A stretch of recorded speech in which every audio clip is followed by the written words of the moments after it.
Hey everyone, आज हम कुछ इंपॉर्टेंट ऑब्जेक्टिव टाइप क्वेश्चंस करने वाले हैं। तो क्वेश्चन नंबर 1 है यहाँ पे, माध्यमिक शिक्षा आयोग 1953 द्वारा प्रस्तावित पाठ्यक्रम का सिद्धांत है। तो यहाँ पर हमारे ऑप्शंस है 4। तो अनुभवों की पूर्णता का सिद्धांत, सामुदायिक जीवन से संबद्धता का सिद्धांत, अवकाश के क्षणों का सदुपयोग का सिद्धांत। तो इसका जो ऑप्शन है वो डी इज़ करेक्ट आंसर, कि सारे जो सिद्धांत है ये दिए गए थे माध्यमिक शिक्षा आयोग में पाठ्यक्रम के सिद्धांत के रूप में। ठीक है, उसके बाद हमारा नेक्स्ट क्वेश्चन है क्वेश्चन नंबर 2, भारत का भविष्य उसकी कक्षाओं में निर्मित हो रहा है। तो ऐसा कौन से आयोग ने कहा था? तो इसका जो आंसर है वो है ऑप्शन डी, कोठारी आयोग ने ये बात कही थी। उसके बाद हमारा क्वेश्चन नंबर 3 है, पाठ्यक्रम निर्माण की आवश्यकता है अभिव्यक्ति हेतु, समन्वय हेतु, शिक्षा के उद्देश्यों की पूर्ति हेतु। तो इसका जो आंसर है वो है शिक्षा के उद्देश्यों की पूर्ति हेतु। क्वेश्चन नंबर 4 है हमारा, दल शिक्षण का सर्वप्रथम प्रयोग किया गया। तो दल शिक्षण का सबसे प्रथम प्रयोग कहाँ किया गया था? तो इसका जो आंसर है वो है सी, अमेरिका में किया गया था। ठीक है, कहाँ किया गया था हमारा ये? अमेरिका में।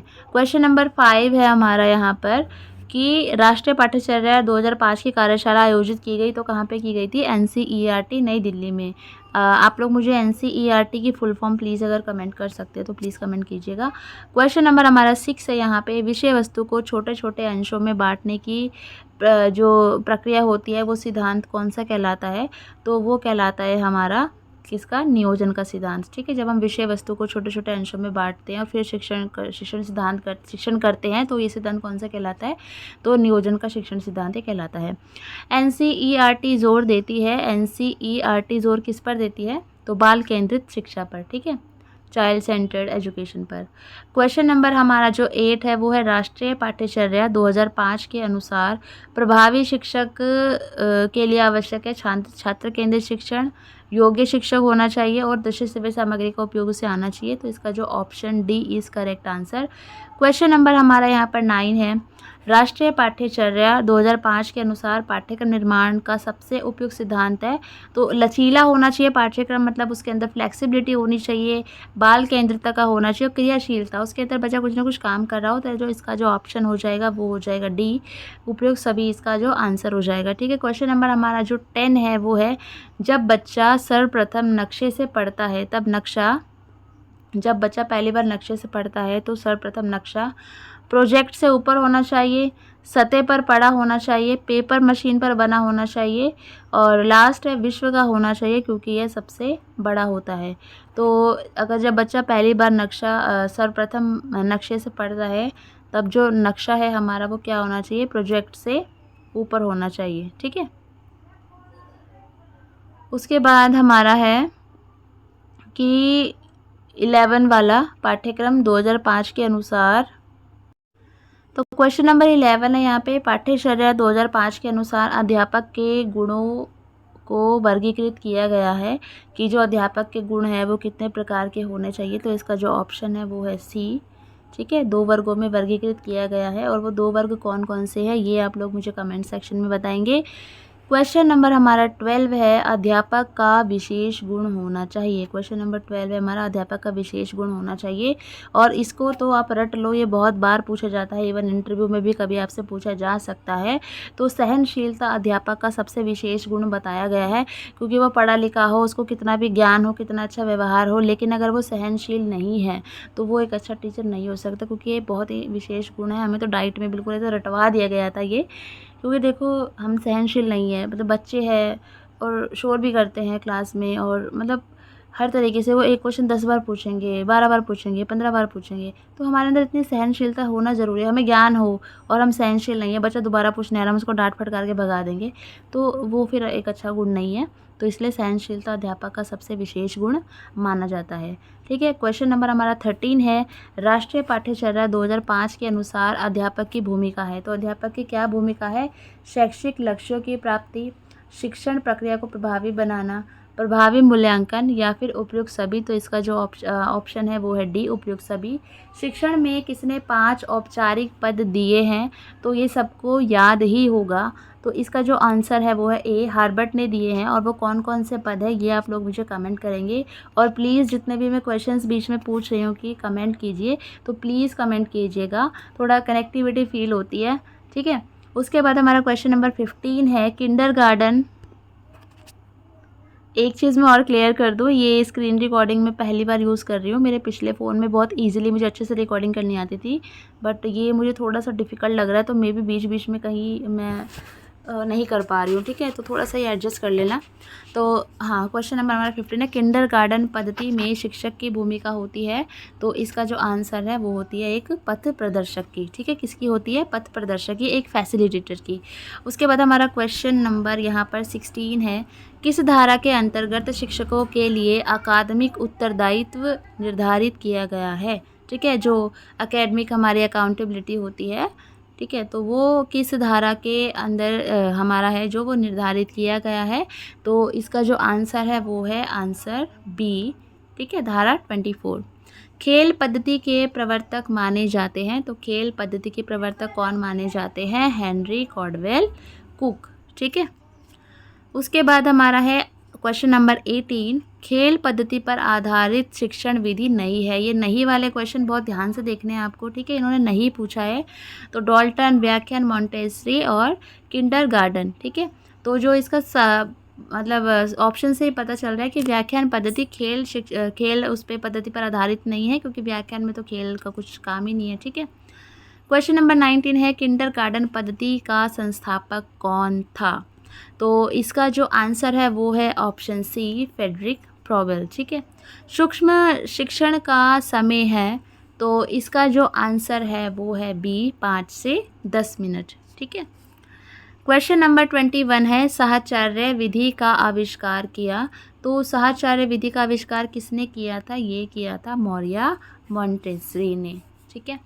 देन उसके बाद हम आते हैं क्वेश्चन नंबर 22 पर व्यक्तिगत विभिन्नताओं को ध्यान में रखते हुए विद्यार्थियों के शिक्षण के लिए परियोजना पद्धति के निर्माता थे, तो ये कौन थे, सबको पता ही है कौन थे, तो इसका जो आंसर है वो है ऑप्शन बी किलपैट्रिक, ठीक है, जो प्रोजेक्ट मेथड है आपका वो किलपैट्रिक जी ने दिया था।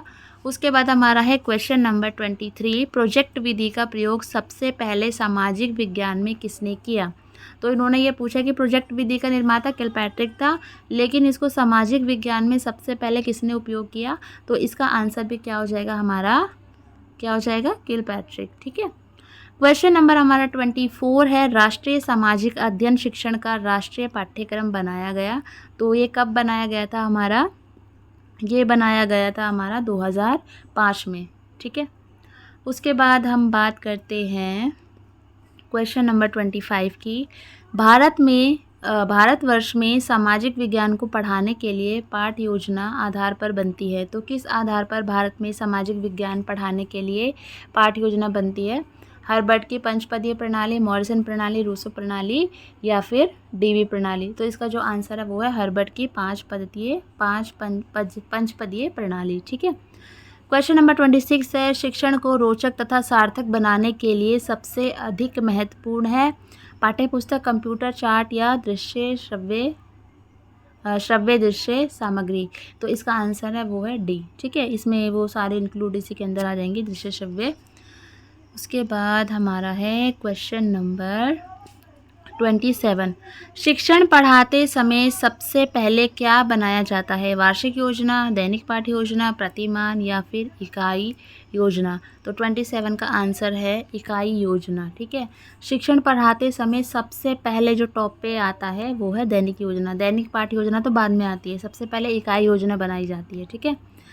क्वेश्चन नंबर 28 है, ये आप लोग गलत कर सकते हो, दैनिक पाठ्य योजना कर दोगे, बट यहाँ पर शिक्षक, क्योंकि जब भी आप टीचर हो तो सबसे पहले आप लोग इकाई योजना बनाते हैं, देन उसके बाद हमारी ये पाठ्य योजना बनती है, ठीक है। शिक्षण की बात हो रही है यहाँ पे, शिक्षण में पढ़ाते समय तो इकाई योजना बनती है सबसे पहले, ठीक है। उसके बाद हमारा है क्वेश्चन नंबर 28, तो क्वेश्चन नंबर 28 का यहाँ पर जो आंसर है वो है प्रस्तावना, प्रस्तुतिकरण, तुलना और संबंध, सामान्यकरण और प्रयोग सोपान है, ये किसके सोपान हैं, तो ठीक है, ये किसके चरण हैं, तो इसका जो आंसर है ये है हर्बर्ट, ठीक है। हर्बर्ट की जो पंचपदीय अभी हमने प्रणाली की बात की थी उनकी, तो ये उसके क्या है, सोपान है, ये क्या है उसके सोपान है, चरण है, प्रस्तावना, प्रस्तुतिकरण, तुलना और संबंध, सामान्यकरण और प्रयोग, तो ये 5 हो गए, ठीक है। तो अभी आप आंसर जिन्होंने कर दिया ठीक है, तो बाकी आपको आंसर इसका यहीं मिल गया है। उसके बाद क्वेश्चन नंबर हमारा 29 है, प्राथमिक स्तर पर पर्यावरण अध्ययन के लिए कौन सी विधि प्रभावशाली है। अगर आप प्राथमिक स्तर पर पर्यावरण विधि पढ़ा रहे हो तो कौन सी विधि प्रभावशाली है। तो प्राथमिक लेवल पर तो सबको पता ही है, कुछ ऐसा हमें कराना होता है कि बच्चा इंगेज रहे उसके अंदर, तो ऑप्शन के अकॉर्डिंग से हमें उसे देखना है। तो यहाँ पर जो ऑप्शन हमारा है, तो योजना विधि तो हम उन्हें क्या ही प्रोजेक्ट देंगे, है ना, छोटे बच्चे होते हैं। व्याख्यान तो बड़े लेवल पे यूज़ होता है। वाद विवाद तो क्या ही बच्चे करेंगे, तो कहानी के माध्यम से हम उन्हें ईजिली चीज़ों को समझा सकते हैं, ठीक है। क्वेश्चन नंबर हमारा 30 है, डाल्टन शिक्षण विधि का विकास किसने किया था। तो इसका जो आंसर है ये है मिस हेलन पार्कस्ट, और ये बहुत इंपॉर्टेंट क्वेश्चन है और ये पूछा भी जाता है। क्वेश्चन नंबर 31 है, शिक्षा का अति महत्वपूर्ण उद्देश्य है। तो इसका सबसे अति महत्वपूर्ण उद्देश्य क्या है, आजीविका कमाना, बच्चों का सर्वांगीण विकास। तो option B is correct answer, कि हमें बच्चों का जो सर्वांगीण विकास है वो करना होता है। तो शिक्षा का यही सबसे महत्वपूर्ण उद्देश्य है। उसके बाद क्वेश्चन नंबर 32 है, NCF 2005 के अनुसार गणित शिक्षण होना चाहिए। कैसा होना चाहिए गणित शिक्षण। तो NCF के अकॉर्डिंग तो हमें पता ही है, तो ये बाल केंद्रित होना चाहिए। तो क्वेश्चन नंबर 32 का आंसर है, यहाँ पर इन्होंने बोला है क्वेश्चन नंबर 32 का बाल केंद्रित होना चाहिए, ठीक है। तो यहाँ पर एक डाउट है, यहाँ पर मैं भी आपसे एक हेल्प लेना चाहूँगी कि यहाँ पर जो आंसर की में मैंने देखा था कि आंसर की में दिया हुआ था शिक्षण केंद्रित, ठीक है। तो गणित शिक्षण बोला है, तो शिक्षण केंद्रित कैसे हो जाएगा, ठीक है। तो बाल केंद्रित होना चाहिए, और बाल केंद्रित ही आई थिंक इसका आंसर है। बट फिर भी मुझे थोड़ा सा डाउट है इस क्वेश्चन में। अगर किसी को इसका करेक्ट आंसर पता है तो वो प्लीज़ मुझे कमेंट सेक्शन में कमेंट कीजिए। बट जहाँ तक मुझे लगता है तो A is correct option. But यहाँ जो ये मेरे पास PDF है, इसमें जो आंसर की में दिया हुआ था तो वो बी दिया हुआ था कि शिक्षण केंद्रित होना चाहिए। तो यहाँ पर थोड़ा सा डाउट है। तो ये दो तो हो ही नहीं सकते बिल्कुल भी, ठीक है। तो अकॉर्डिंग टू ऑप्शन मुझे ए ही करेक्ट लगा। बट फिर भी अगर किसी को क्लियर है चीज़ तो प्लीज़ प्लीज़ प्लीज़ मुझे कमेंट कर देना, ठीक है। क्वेश्चन नंबर 33 है हमारा, अंधे बालकों को शिक्षण देने की पद्धति है। तो जो दिव्यांग बच्चे होते हैं जो देख नहीं सकते हैं, तो उनको शिक्षण देने की पद्धति कौन सी है। तो इसका आंसर सबको पता ही है, क्या है, ब्रेल लिपि। क्या है, ब्रेल लिपि, ठीक है। तो ब्रेल लिपि किसके द्वारा मतलब बनाई गई थी, ये अगर किसी को आंसर पता है तो प्लीज़ मुझे कमेंट सेक्शन में बताना। क्वेश्चन नंबर 34 है, राष्ट्रीय पाठ्यचर्या की रूपरेखा 2005 में बात की गई है। तो किस चीज़ की बात की गई है, ज्ञान स्थायी है, वह दिया जाता है, से ज्ञान का विकास होता है और उसकी संरचना होती है, ठीक है। तो ज्ञान स्थायी होता है, वह दिया जाता है, ये नहीं मानते, ये मानते कि ज्ञान का विकास होता है और इसकी संरचना होती है, ठीक है। शैक्षिक केंद्र से विषय केंद्र पर, विद्यार्थी केंद्र से, ये तो बिल्कुल ही गलत है। तो इसका option A is correct answer. उसके बाद हमारा है, भारत के संविधान की क्या विशेषताएं हैं। यह प्रश्न है, अगर हम बच्चे से पूछ रहे हैं कि भारत के संविधान की क्या विशेषताएं हैं, तो ये कौन सा प्रश्न होगा, ठीक है। तो इसका जो आंसर हो जाएगा वो हो जाएगा ऑप्शन ए, ज्ञान परक, ठीक है। कि बच्चे को क्या ज्ञान है, वो बोध, मतलब बच्चा कुछ समझ रहा है उसमें, ठीक है। तो ये तो होगा नहीं। क्वेश्चन नंबर 36 है हमारा, राष्ट्रीय पाठ्यचर्या रूपरेखा 2005 के अंतर्गत परीक्षा सुधारों में निम्नलिखित में से किस सुधार को सुझाया गया है। तो खुली पुस्तक परीक्षा, सतत एवं निरंतर मूल्यांकन परीक्षा, सामूहिक कार्य मूल्यांकन। तो इसका जो ऑप्शन है वो है डी। तो सारे ही ऑप्शन इसमें करेक्ट है। उसके बाद हमारा है क्वेश्चन नंबर 37। तो यहाँ पर 37 की बात हो रही है कि राष्ट्रीय पाठ्यचर्या रूपरेखा 2005 में गुणवत्ता आयाम शिक्षक शीर्षक के अंतर्गत अधिक महत्व दिया जाता है। तो किसे दिया जाता है। तो ऑप्शन ए है, बालकों के लिए संरक्षित अनुभव एवं पाठ्यक्रम सुधार को, शिक्षक एवं अभिप्रेरित शिक्षकों को, बालकों के ज्ञान संदर्भ में संरक्षित अनुभवों को, भौतिक संसाधनों को, ठीक है। तो यहाँ पर जो है बालक ही आएगा, ठीक है, क्योंकि जो NCF बेसिकली जो वो करता है, तो ये आएगा बालकों के संरक्षित अनुभव एवं पाठ्यक्रम सुधार को, ठीक है। तो इसका आंसर हो जाएगा ए। उसके बाद हमारा क्वेश्चन नंबर 38, राष्ट्रीय पाठ्यचर्या रूपरेखा 2005 में निम्नलिखित में से किस परीक्षा संबंधी सुधारों को सुझाया गया है। कक्षा 10th की परीक्षा ऐच्छिक हो, या विद्यालय शिक्षा की विभिन्न अवस्थाओं पर राज्य स्तरीय परीक्षा संचालन, प्रतियोगी प्रवेश परीक्षाओं को ऐच्छिक, तो ये तो होगा नहीं, उपयुक्त सभी भी नहीं होगा। तो इसका जो ऑप्शन है वो ऑप्शन 38 का ए इज़ करेक्ट आंसर। ठीक है, उसके बाद हम चलते हैं क्वेश्चन नंबर 39 पे। राष्ट्रीय पाठ्यचर्या की रूपरेखा 2005 के आधारभूत सिद्धांतों में निम्नलिखित में से कौन सा भाग सम्मिलित नहीं है। तो ये नहीं वाले क्वेश्चन बहुत ध्यान से देख लेना, कौन सा भाग सम्मिलित नहीं है। तो अच्छे बाह्य परीक्षाओं का आयोजन, रटने को महत्व प्रदान न करना, तो और पुस्तकों को इतर ज्ञान प्रदान करना, प्राप्त करना, ज्ञान को वास्तविक जीवन से जोड़ना। तो इसका आंसर क्या हो जाएगा? तो इसका आंसर है कौन सा भाग सम्मिलित नहीं है, इन्होंने ये पूछा है।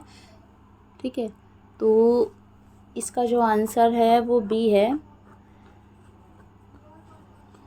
ठीक है, क्योंकि देखो अच्छी बाह्य परीक्षाओं का आयोजन करना तो ये तो होगा ही, पुस्तकों से इतर पुस्तकों के बाहर जाकर भी ज्ञान प्रदान, ज्ञान को वास्तविक, लेकिन रटने को महत्व न प्रदान करना। ठीक है, तो आई थिंक ये भी है, इसका ना दिया हुआ ना, अगर रटने को महत्व प्रदान करना होता तो इसका ऑप्शन बी होता, बट अच्छी बाह्य परीक्षाओं का आयोजन करना, इधर यहाँ पे देखना पड़ेगा। यहाँ पर जो क्वेश्चन नंबर 39 है, मैंने भी थोड़ा सा गूगल पे सर्च किया है इसको, और मुझे क्योंकि डाउट भी था, तो इसका जो ऑप्शन है वो ए करेक्ट होगा। ठीक है, क्योंकि मैंने इनके आंसर की चेक की थी पहले सभी की, तो कुछ कुछ क्वेश्चन में मुझे डाउट था, तो क्वेश्चन नंबर 39 भी उन्हीं में से एक है। तो रटने को महत्व प्रदान करना, अगर ये होता तो ऑप्शन ये हो जाता, बट ऑप्शन बी होगा कि जो एनसीईआरटी का आधारभूत सिद्धांत, ये तो नहीं हो सकता कि सिर्फ बाह्य जो एक्सटर्नल एग्ज़ाम्स है सिर्फ वो अच्छे हम आयोजन करवाएं, तो ये नहीं हो सकता। ठीक है, रटने को महत्व प्रदान ना करना, बिल्कुल ये लोग प्रदान नहीं करते रटने को, पुस्तकों से इतर पुस्तकों के बाहर जाकर भी ये ज्ञान और वास्तविक जीवन से जोड़ना, तो ये सब है हमारा। ठीक है, तो ये क्लियर हो गया है। अब क्वेश्चन नंबर हमारा 40 है। तो क्वेश्चन नंबर 40 में पूछा है कि राष्ट्रीय पाठ्यक्रम की रूपरेखा 2005 के अनुसार गणित शिक्षण का मुख्य उद्देश्य है बच्चों को अंकगणित का ज्ञान देना, बच्चों को गणित के प्रति रुचि प्रदान करना, बच्चों में तार्किक, तो ये तार्किक चिंतन, तो जो कि मेन हमारा जो मोटिव होता है। ठीक है, तो ये इसका जो ऑप्शन हो जाएगा सी। उसके बाद हमारा है क्वेश्चन नंबर 41, पाठ्यक्रम निम्नलिखित में से शिक्षण के कौन से चर में आता है। तो ये आता है मध्यस्थ चर में। ठीक है, ये बहुत इंपॉर्टेंट क्वेश्चंस है। ठीक है, देखो स्वतंत्र और आश्रित चर क्या होता है ये मैं बता देती हूँ। स्वतंत्र चर में टीचर आता है, मैं स्वतंत्र हूँ। ठीक है, मेरे को कोई बोलने वाला नहीं है। आश्रित चर, बच्चा आता है आश्रित चर में, क्योंकि बच्चा डिपेंड है टीचर के ऊपर। मध्यस्थ चर, अब जो मध्यस्थ है वो कौन है? पाठ्यक्रम। ठीक है, वो दोनों के बीच की कड़ी है। तो ये समझ आ गया। अगर स्वतंत्र पूछे तो मान लो यहाँ पे टीचर होता कि शिक्षक निम्नलिखित में से कौन से चर में आएगा, तो वो आएगा स्वतंत्र चर में। और यहाँ पर अगर बच्चा होता तो वो किस में आता? आश्रित चर में। ठीक है, उसके बाद हमारा है क्वेश्चन नंबर जो है हमारा 42 है, राष्ट्रीय पाठ्यक्रम रूपरेखा 2005 में शांति शिक्षा को बढ़ावा देने के लिए कुछ क्रियाओं की अनुशंसा की गई। पाठ्यक्रम रूपरेखा में निम्नलिखित में से किसे सूचीबद्ध किया गया है। तो किसे सूचीबद्ध किया गया है, तो इसका जो आंसर है वो है कि महिलाओं के प्रति आदर एवं जिम्मेदारी का दृष्टिकोण विकसित करने के लिए कार्यक्रम आयोजित किए जाएं। ठीक है, तो ये इसका आंसर है। उसके बाद हमारा है क्वेश्चन नंबर हमारा है 43, प्रतिभाशाली बच्चे। तो जो प्रतिभाशाली बच्चे होते हैं वो बिना किसी की सहायता के अपने सामर्थ्य का पूर्ण विकसित कर लेते हैं, और मानव के महत्वपूर्ण किसी भी क्षेत्र में असंभावतः अच्छा निष्पादन करते हैं। सामान्यतः शारीरिक रूप से कमज़ोर होते हैं, ये तो होगा नहीं, ये भी नहीं होगा, क्योंकि अच्छा ही निष्पादन करे ये कुछ कंपलसरी नहीं है। और अपने शिक्षकों को पसंद नहीं करते, ये तो कोई बात ही नहीं है। तो इसका जो आंसर है वो है ए, क्योंकि वो होता है कि जो प्रतिभाशाली बच्चे होते हैं वो बिना किसी की मदद से अपना काम कर लेते हैं ईजिली। ठीक है, क्वेश्चन नंबर हमारा जो है 44 वो यहाँ पर है कि बाल केंद्रित शिक्षा का समर्थन निम्नलिखित में से किस विचारक द्वारा किया गया। तो बाल केंद्रित शिक्षा का समर्थन निम्नलिखित में से किस विचारक द्वारा किया गया था।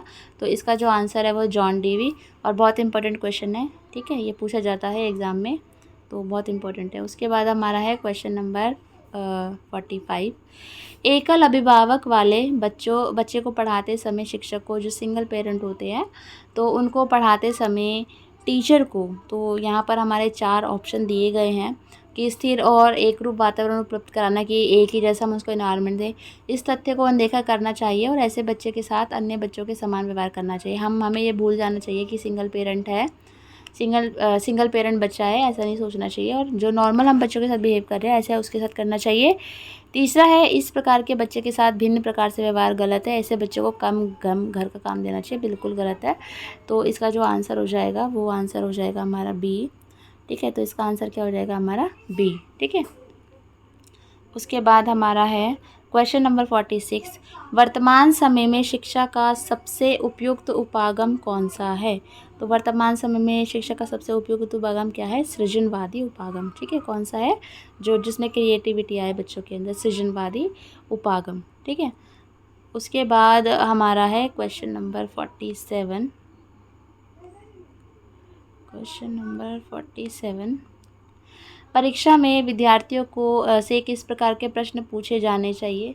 ठीक है, तो यहाँ पर है कि केवल वस्तुनिष्ठ तो होगा नहीं, समझ व अनुप्रयोग पर आधारित, वस्तुनिष्ठ एवं विषयगत, स्मृति तो भूल जाओ, रटवाने वाले तो बिल्कुल नहीं होने चाहिए।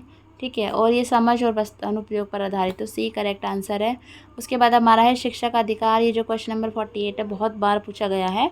शिक्षा का अधिकार अधिनियम 2009 में एक अध्यापक के लिए न्यूनतम कार्य घंटे कितने सप्ताह निर्धारित किए गए हैं? तो इसका आंसर है 45 घंटे। ठीक है, ऑप्शन है इसका बी। उसके बाद हमारा है क्वेश्चन नंबर 49, शिक्षा का अधिकार अधिनियम 2009 में एक अध्यापक को निम्नलिखित में से किसके दायित्व को पूरा करना होगा? तो इसका जो आंसर है वो है ऑप्शन, देखो, शिक्षा का अधिकार अधिनियम 2009 में एक अध्यापक को निम्नलिखित में से कौन सा दायित्व पूरा करना होगा? विद्यालय में नियमित रूप से उपस्थित होना होगा। तो ये तो देखो एक अलग ही हो गया, छुट्टी भी तो चाहिए होती है। ठीक है, पाठ्यक्रम का संचालन पूरा करना होगा। तो ये 1 मिनट रोकते हैं इसको। उसके बाद संपूर्ण पाठ्यक्रम को निर्धारित समय, तो ऐसा कुछ नहीं है कि निर्धारित समय कभी कभी आगे पीछे हो ही जाता है, तो ऐसा कुछ नहीं है। तो ऑप्शन बी है कि हमें उसका संचालन पूरा करना होगा, कि वो अगर चल रहा है, वो रनिंग में है, तो हमें उसको ठीक से रनिंग करना है। ठीक है, उसके बाद हमारा है क्वेश्चन नंबर 50।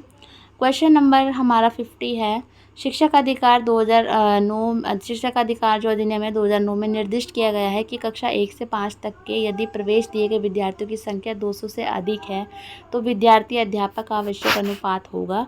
तो इसका जो आंसर है वो है आंसर बी। ठीक है, क्या है आंसर इसका? बी।